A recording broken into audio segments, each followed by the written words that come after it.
여기가 강남인데요. 전 진짜 삼성이 요거 하나만큼은 진짜 자선사업, 애국기업이라고 생각합니다. 지금부터 강남에 오면 꼭 알아야 되는 꿀팁 하나 알려드리겠습니다. 거의 90%는 모르실 거예요. 가보시죠. 강남 한복판에 와 있는데요.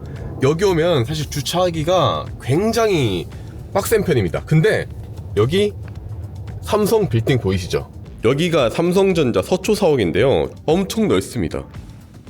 엄청 넓고 자리도 엄청 많고, 아니 강남 한복판에 이런 지주식 주차 자리를 놔둬놓는 것 자체가 진짜 거의 뭐 복지 수준이거든요. 그리고 여기다가 그냥 삼성 서초 빌딩에 있는 거 제일 싼 거 뭐 아메 한 잔 시켜서 도장 찍어도 주차가 2시간이 무료예요. 요게 복지가 아니면 뭐겠습니까?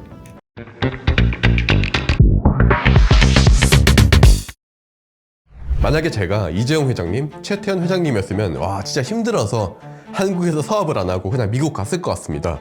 앞에서 제가 강남 주차장 보여드렸던 건 직관적으로 삼성이 그래도 이렇게 나름대로 도움이 되는 일들을 많이 한다는 걸 보여드리고 싶어서였어요. 잘한 건 잘했다, 부족한 건 부족했다, 비판적인 시각을 가지는 게 과학기술인이잖아요. 저는 무작정 실드를 치려고 하는 것이 절대로 아니고, 이번 영상에서 정말 해도 너무한다 싶은 부분에 대해서 꼭 말씀드리고 싶어서 카메라를 켜게 되었습니다. 자, 우리나라가 경기도 용인, 평택, 이천 등을 중심으로 작년에 세계 최대의 메가 반도체 클러스터를 만들어서 300만 개가 넘는 일자리를 만들고 삼성전자만 500조 원 정도 투자를 하기로 했죠. 하이닉스랑 함께 16개의 신규 반도체 공장을 짓기로 했어요.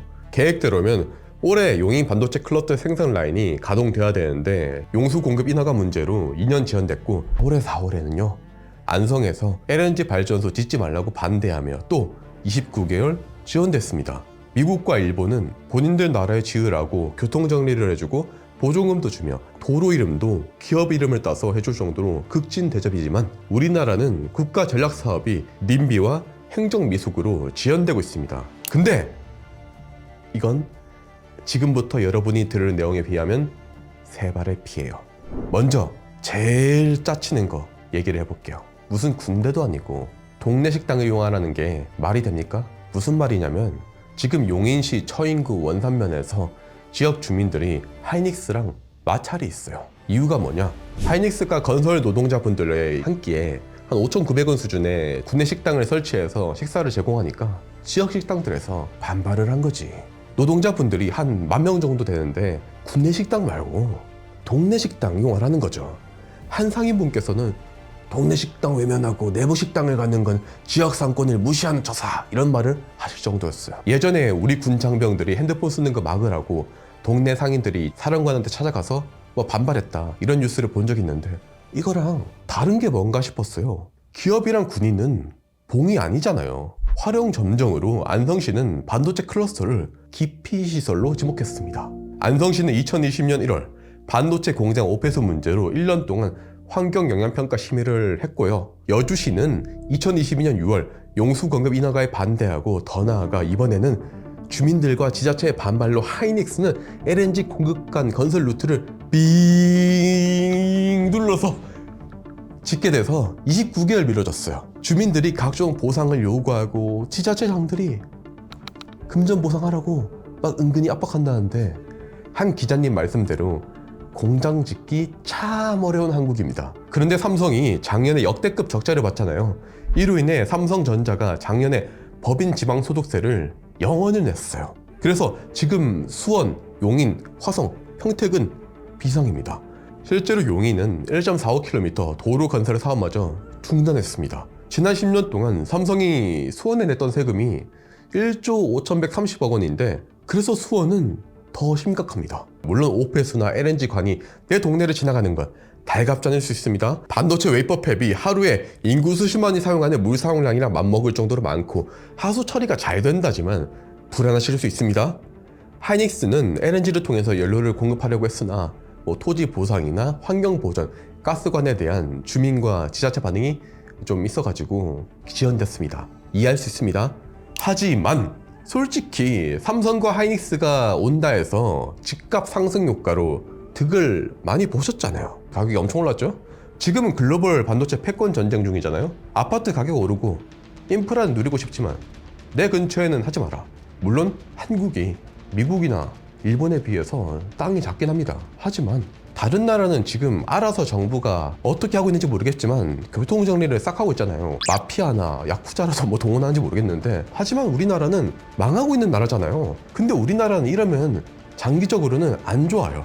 트럼프 대통령은 이미 첨단 산업에 제품 고관세를 부과를 할까 말까 밀당을 하면서 업계의 불확실성을 키우고 있잖아요. 미국은 말하죠. 야, 그렇게 힘들게 왜 한국에 짓냐? 그냥 미국 와서 짓고 미국인 고용해. 미국은 삼성이 24조 원 투자해서 텍사스에 공장 짓는다고 하니까 딱 2달 만에 모든 조례안을 싹 통과시켰고 인허가까지 다 끝냈습니다. 더 나아가 공장 진입하는 도로까지, 그 고속도로까지 224억 원을 들여가지고 만들어줬어요. 그 이름도 구글 지도 검색하면 뜨거든요. 삼성 고속도로라고 지었습니다. 진짜입니다.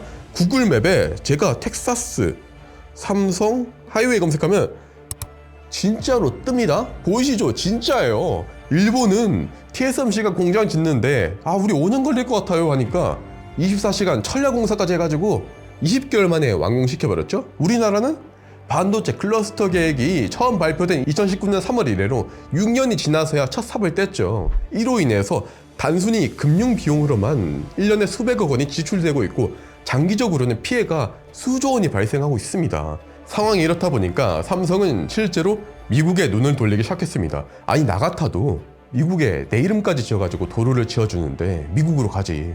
미국 최고의 두뇌들이랑 손잡고 연구를 하고 있어요. 삼성은 올해 들어서 MIT, 스탠포드, 칼텍 등 미국 최고의 명문 공대랑 손을 잡고 스타트라는 프로젝트를 시작을 하고 있는데요. 대학 연구진들한테 돈을 주고 해결 방법을 함께 연구하자는 거예요. 예를 들어서 인간의 감정을 읽고 움직이는 로봇을 개발하자, 이런 것처럼. 우수한 인재를 사실 미리 영입하려는 목적도 있겠고요. 이런 추세가 계속되면 한국 대학들과의 기술 격차가 점점 더 심화될 수 있습니다. 또 실리콘밸리에서 요새 삼성은 스타트업들에 투자하는 립S라는 초기 스타트업 투자까지 시작을 했습니다.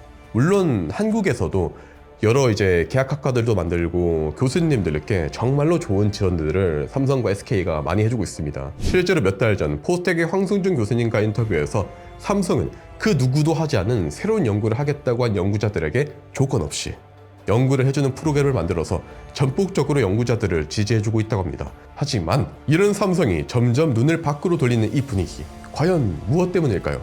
예전에 한 대권주자 정치인분께서는 이런 말씀을 하신 적이 있습니다. 회사 이름은 제가 말 안 할게요. 우리나라에서 굴지의 글로벌 기업에서 연구비를 스탠퍼드 대학과 서울대에다가 줬어요. 근데 조건이 달라요. 서울대에는 프로젝트를 줘요. 이거 해서 결과내. 그 다음에 스탠퍼드에는 아무 연구나 자유주제로 하라고. 이게 말이 돼요, 사실? 그러니까 우리나라는 더 이게 힘들어지는 거죠. 새로운 시도도 못하고. 이런 상황 속에서 이 클러스터가 잘 지어지면 2030년에 월 770만 장의 웨이퍼 생산이 가능해지고 세계 1위 규모가 될 수 있습니다. 아마 이로 인해서 협력 기업들도 동반 성장해서 반도체 생태계 정반의 경쟁력이 올라가겠죠. 하이닉스 HBM으로 한미 반도체가 각광받았듯이요. 물론 지금 벌어진 격차를 만회하기는 이미 늦었다는 시각도 있습니다. 이미 지연될 만큼 지연됐고 첫 생산을 2027년에 한다고 가정을 한다면 그때쯤이면 TSMC가 이미 2나노를 양산하고 1나노 도전을 할 것이고 엔비디아는 이미 저 멀리 가서 국내 스타트업들이 쫓아가기도 버거워지겠죠. 맞춤형 반도체도 브로드컴이 이미 싹 다 먹었을 것이고요. 중국의 저가 메모리들로 인해서 HBM에 우리나라는 집중을 하게 될 텐데 하이닉스 혼자만으로는 이 거대한 싸움을 이끌기엔 너무나 부족합니다. 몸집 차이만 보더라도 하이닉스 시가총액이 130조 원 수준인데요. 반도체 1위인 엔비디아가 하이닉스 시가총액의 거의 한 30배 수준이고 지금 미국에서 한 100위권 정도 되는 AMD의 시가총액이 220조 원으로 하이닉스보다 월등히 높습니다. 말 그대로 하이닉스는 지금 일당백을 해야 되는 거예요. 하이닉스 같은 기업이 적어도 10개는 나와야 말 그대로 쇼부를 볼 수 있습니다. 물론 삼성이나 SK의 쪼개기 상장을 비롯해 주주 친화적이지 않은 모습, 그리고 보수적이며 폐쇄적인 재벌 체제를 비판하시는 분들도 있고 일리가 있으십니다. 로열 패밀리로 태어났기에 회사를 승계받는 것보다 수백만 명의 생계를 책임져야 하니까 능력 있는 사람이 회사를 이어받아 경영을 하는 것이 이상적이죠. 연세대 경영학과의 신영환 교수님께서는 경제 성장과 일자리 창출의 가장 큰 원천은 세금을 아끼기 위한 기업가의 이기심이라고 말씀하신 적이 있습니다. 미국은 이미 R&D 투자액 세액 공제, 영국은 소득세 감면까지 지원을 합니다. 미국의 경제학자 아서 라퍼에 따르면 세율이 일정 수준을 넘으면 오히려 세수는 감소한다고 하더라고요. 이게 굉장히 신기했는데 제가 사실 경제학 전문가는 아니에요. 그래서 다 이제 책에서 보고 신문에서 본 건데 오늘날 우리는 부자인 삼성과 하이닉스를 어떻게 썼는지 뜯어 먹으려고 하고 세금 어떻게 썼든지 더 내라고 하고 있습니다. 그들의 기업가 정신이 폄하되고 있고 재벌이라고 손가락질 막 당합니다. 하지만 기업가의 이기심은 죄가 아닙니다. 교수님께선 부자가 되는 것을 부정하고 욕하는 사회는 결국에 모두를 가난하게 만든다고 말씀하셨는데요. 우리가 현재 그럽니다. 지금까지 한국 솔직히 삼성과 SK하이닉스 덕을 많이 봤습니다. 기업이 잘 돼야 도시도 삽니다. 이 단순한 진실을 언제쯤 우리는 직시할 수 있을까요? 삼성이 샷다 내리고 나면 아마 그때는 늦었겠죠? 세상은 절대로 우리를 기다려주지 않으니까요. 김성걸 매일경제주간국장님은 다른 나라는 정부가 지원해주고 도와주는데 우리 기업들은 각자 도생을 하고 있다고 말씀하시며 이런 말로 칼럼을 마무리했습니다. 국가란 방패 없이 전장에 나선 한국 기업들이 안쓰럽다. 거기에 국내엔 발목 잡는 사람들도 많으니